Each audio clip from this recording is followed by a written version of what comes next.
Dear students, welcome to constant classes. तो आज हम पढ़ने वाले हैं फ्रॉस्ट रूल। अभी तक हम जीओसी के लगभग सारे टॉपिक्स कवर कर चुके हैं। प्रीवियस टॉपिक हमने हकल रूल एक्सप्लेन किया था कि हम एरोमेटिसिटी को कैसे एक्सप्लेन करेंगे हकल रूल की हेल्प से। अब एक और रूल होता है फ्रॉस्ट रूल। अब हम फ्रॉस्ट रूल की हेल्प से एक्सप्लेन करेंगे कि हम एरोमेटिसिटी और एंटी एरोमेटिसिटी को कैसे एक्सप्लेन कर सकते हैं, उसकी स्टेबिलिटी को कैसे एक्सप्लेन कर सकते हैं। तो ये जो रूल है जस्ट एक नॉलेज के लिए है, कंपटीशन एग्जाम से भी आ जाता है कभी कभी। और एक्सप्लेन करने के लिए अगर आपसे कोई पूछ ले कि भाई aromatic is more stable then anti aromatic, और क्यों स्टेबल होता है, कॉन्सेप्ट क्या है, आइए जानते हैं फ्रोज रूल से। देखो, सबसे पहले समझने के लिए इसमें हमें समझना पड़ेगा कि मॉलिक्यूलर ऑर्बिटल्स क्या होते हैं।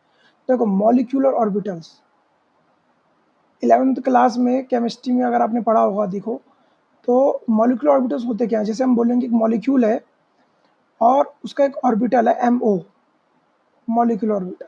तो ये मॉलिक्यूलर ऑर्बिटल बना कैसे होगा, ठीक है। तो देखो, जैसे एक एटम है तो उसका हो गया एटॉमिक ऑर्बिटल AO। फिर एक और एटॉमिक ऑर्बिटल हमने ऐड किया, जैसे हाइड्रोजन है, ये हाइड्रोजन है, एक एटॉमिक ऑर्बिटल ऐड और किया AO, एटॉमिक ऑर्बिटल। तो जो उन दोनों का ऐड होके बनेगा वो बनेगा एक मॉलिक्यूलर ऑर्बिटल। क्या बनेगा? Molecular orbital. ध्यान रखना, अब ये मॉलिक्यूलर ऑर्बिटल दो टाइप के बनते हैं। एक तो बन सकता है बॉन्डिंग मॉलिक्यूलर ऑर्बिटल। क्या बन सकता है? Bonding molecular orbital. और एक बनता है एंटी बॉन्डिंग मॉलिक्यूलर ऑर्बिटल। तो एक तो बन गया बॉन्डिंग मॉलिक्यूलर ऑर्बिटल और एक बन गया एंटी बॉन्डिंग मॉलिक्यूलर ऑर्बिटल। दो चीजें हैं, ठीक है। देखो, एंटी बॉन्डिंग जो होता है ना, वो एनर्जी में उसकी एनर्जी होती है ज़्यादा। उसकी एनर्जी देखो, ये एनर्जी E फॉर एनर्जी है। तो एंटी बॉन्डिंग जो होता है उसकी एनर्जी होती है ज़्यादा, बॉन्डिंग की एनर्जी होती है कम। देखो मैं कैसे एक्सप्लेन करता हूँ। नॉर्मल सी बात है, जैसे ये हाइड्रोजन है और ये भी हाइड्रोजन है, तो इन दोनों के पास एक एक इलेक्ट्रॉन है। अगर ये शेयरिंग कर लें तो इस हाइड्रोजन की भी टू कंप्लीट होगा और इस हाइड्रोजन की भी टू कंप्लीट होगा। तो इसे बोलते हैं शेयरिंग ऑफ इलेक्ट्रॉन और इससे बनता है कोवलेंट बॉन्ड। तो जो बॉन्डिंग होती है ना, बॉन्ड बनता है, बॉन्ड मीन्स होता है अट्रैक्शन, किसी चीज़ के बीच में अट्रैक्शन हो गया ऐसे करके ना, और अट्रैक्शन हो गया तो बॉन्ड बन गया टू इलेक्ट्रॉन्स की वजह से। यहाँ पे इसके प्रोटॉन अट्रैक्ट कर रहे हैं इलेक्ट्रॉन को, उसका एक बॉन्ड बन गया। तो जो बॉन्डिंग होता है ना, उसकी एनर्जी कम होती है। और देखो ध्यान रखना, एनर्जी जो होती है हमेशा, एनर्जी जो होती है ना तुम्हारी, वो स्टेबिलिटी की 1 अपॉन इनवर्सली प्रोपोर्शनल होती है। तो अगर कोई चीज़ बहुत ज़्यादा स्टेबल है, कोई चीज़ बहुत ज़्यादा स्टेबल है तो उसकी एनर्जी बहुत कम होगी, और कोई चीज़ बहुत कम स्टेबल है तो उसकी एनर्जी बहुत ज़्यादा होगी। तो एक ध्यान रखना, एक तो होता है बॉन्डिंग, एक होता है एंटी बॉन्डिंग, और एक बीच में वैकेंट रह जाते हैं, लगाते हैं, उन्हें बोलते हैं नॉन बॉन्डिंग। ना बॉन्डिंग था ना एंटी बॉन्डिंग था, उनके बीच का एक, उसके बीच की एक स्टेबिलिटी आ गई। तो देखो, तो जो ये इंस्क्राइब्ड पॉलीगन मेथड जिसे हम बोलते हैं फ्रॉस्ट रूल, फ्रॉस्ट रूल में होता क्या है, पॉलीगन मेथड है। देखिए पॉलीगन्स होते क्या, जैसे 4 साइड है तो ये स्क्वायर हो गया हमारा, तो इसको टेट्रागन भी कह सकते हैं। अगर 5 साइड है तो इसको बोलेंगे पेंटागन, 5 साइड्स है। 6 साइड है तो इसे बोलेंगे हेक्सागन। मैथमेटिक्स में आप लोगों ने पढ़ा ही होगा। अब देखो, इसमें जो लोवेस्ट एनर्जी में होती है वो स्टेबल होती है, ठीक है, उसको हम कहते हैं बॉन्डिंग मॉलिक्यूलर ऑर्बिटल। और जो एनर्जी थोड़ी सी ज़्यादा होती है उसे हम बोलते हैं एंटी बॉन्डिंग। अब जो इन दोनों के बिल्कुल बीच में आ जाती है उसको हम बोल देते हैं नॉन बॉन्डिंग, ठीक है। तो मॉलिक्यूलर ऑर्बिटल क्या हुआ है, एटॉमिक ऑर्बिटल से ऐड होके बने हैं मॉलिक्यूलर ऑर्बिटल। ये हो गया H2 का, ठीक है। देखो समझते हैं, अब क्या होता है ना, इनमें इलेक्ट्रॉन्स फिल किए जाते हैं। तो जब हम एरोमेटिसिटी को पढ़ते हैं ना, तो उसमें हम क्या करते हैं, जो पाई इलेक्ट्रॉन्स होते हैं, पाई इलेक्ट्रॉन्स, इनको हम फिल करते हैं। तो अगर ये सबसे नीचे वाले को हमने क्या बोला था, ये था बॉन्डिंग ऑर्बिटल। अगर बॉन्डिंग ऑर्बिटल में इलेक्ट्रॉन फिल हुए, क्योंकि सबसे कम एनर्जी, अगर उतने ही इलेक्ट्रॉन है तो वो सबसे ज़्यादा स्टेबल हो गया, मोस्ट स्टेबल। अगर कहीं इलेक्ट्रॉन नॉन बॉन्डिंग तक जा रहे हैं, नॉन बॉन्डिंग मॉलिक्यूलर ऑर्बिटल तक जा रहे हैं अगर, तो तब भी ठीक है भाई, एक एनर्जी हो गई, अप हो गई, बट मोस्ट स्टेबल तो नहीं हुई पर लीस्ट स्टेबल भी नहीं हुई।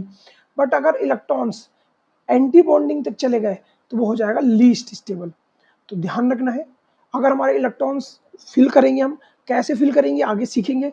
पर अगर इन केस अगर बॉन्डिंग में जाते हैं तो स्टेबिलिटी एक्वायर करेगा, अगर नॉन बॉन्डिंग में जाते हैं तो एज कंपेयर टू बॉन्डिंग थोड़ा कम स्टेबल होगा, पर अगर एंटी बॉन्डिंग में चलेगा तो इसकी स्टेबिलिटी बिल्कुल ही डिक्रीज हो जाएगी। देखो, तो स्टेबिलिटी ग्रेटर होगी अगर इलेक्ट्रॉन बॉन्डिंग में होगा। ठीक है, अब देखिए हम कैसे पता करें कि इलेक्ट्रॉन कैसे भरने हैं, क्या करना है। तो देखिए, तो कैसे ड्रॉ करना है फ्लोस सर्कल को।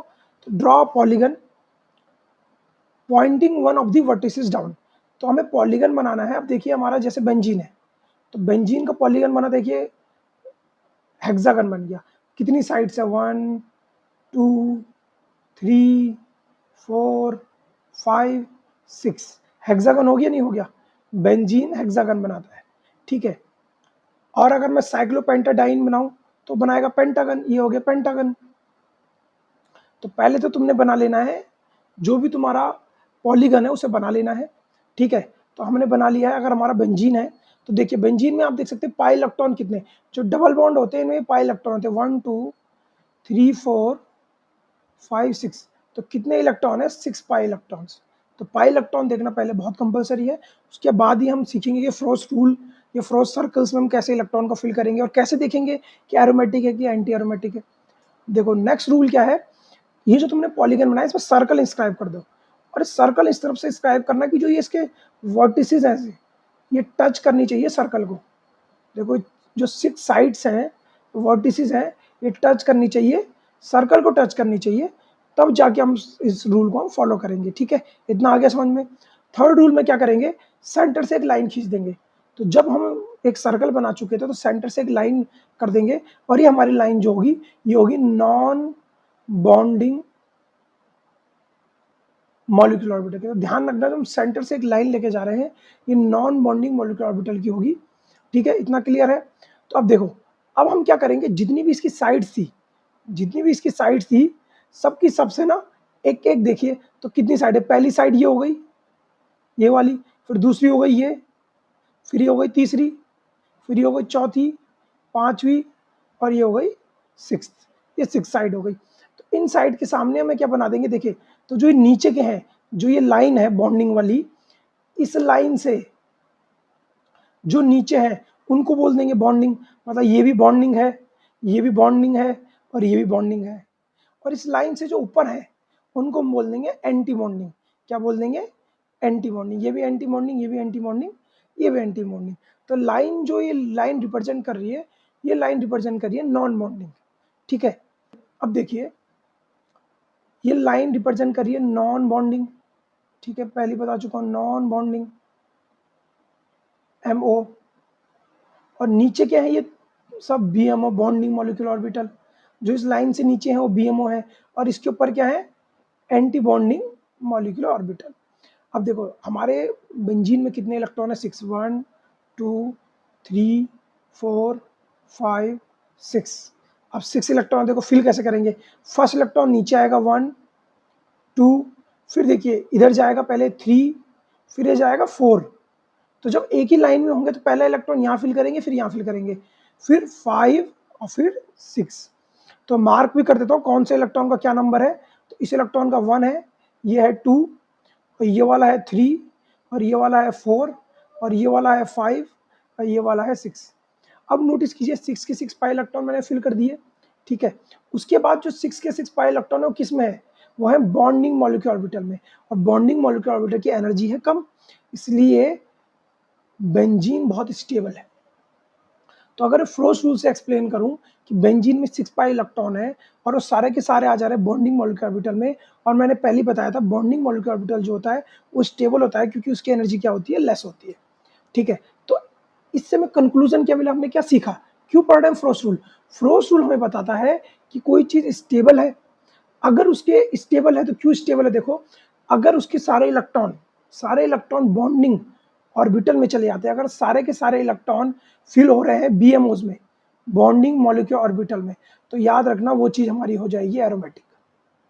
क्या हो जाएगी, अगर इन केस वो इलेक्ट्रॉन बॉन्डिंग मॉलिक्यूलर ऑर्बिटल से एंटी बॉन्डिंग की तरफ फिल हो रहे हैं तो वो हो जाएगा हमारा एंटी एरोमेटिक। क्या हो जाएगा, एंटी एरोमेटिक। तो एरोमेटिसिटी देखो अचीव कैसे होगी, जब सारे के सारे इलेक्ट्रॉन किस में फिल होंगे, बॉन्डिंग ऑर्बिटल्स में।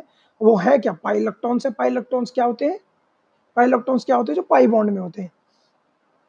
अब एक और है कि अनपेयर्ड भी नहीं होने चाहिए, मतलब तुम्हारा इलेक्ट्रॉन जो है नॉन बॉन्डिंग में भी ना जाए और एंटी बॉन्डिंग में ना जाए। तो तुमने ध्यान रखना है, देखो दोबारा से एग्जांपल देता है, बेंजीन है, एक बार और बता दूं, बेंजीन है।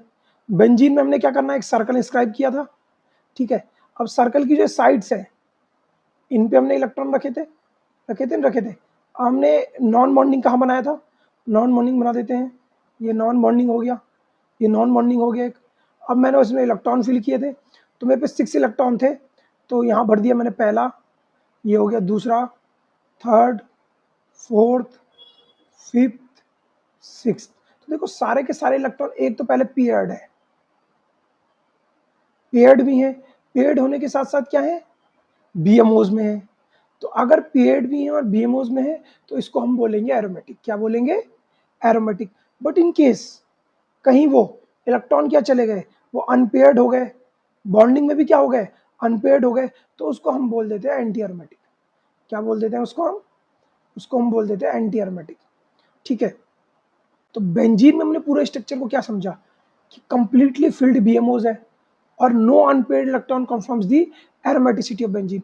तो अगर मुझे हकल रूल के अलावा कोई और रूल से कंफर्म करना हो कि बेंजीन एरोमेटिक है तो फ्रोस्ट रूल भी यूज कर सकता हूँ। तो एक एग्जांपल लेते हैं साइक्लोब्यूटाडाइन का। तो साइक्लोब्यूटाडाइन में क्या होता है, देखो हमारे पास कितने पाई इलेक्ट्रॉन से, पहले तो इलेक्ट्रॉन देख लो।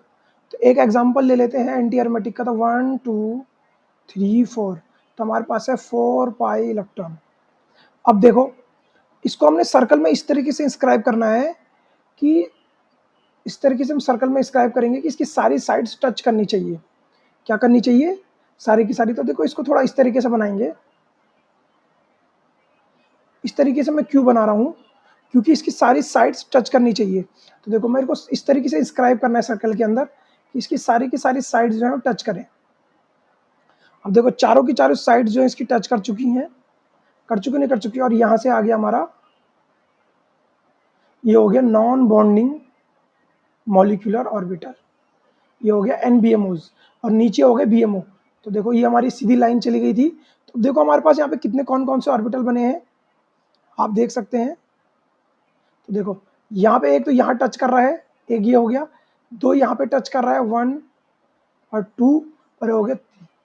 तो देखो एक तो हो गया इसमें बीएमओ, दो हो गए नॉन बॉन्डिंग मॉलिक्यूलर ऑर्बिटल, और एक हो गया एंटी बॉन्डिंग मॉलिक्यूलर एबीएमओ।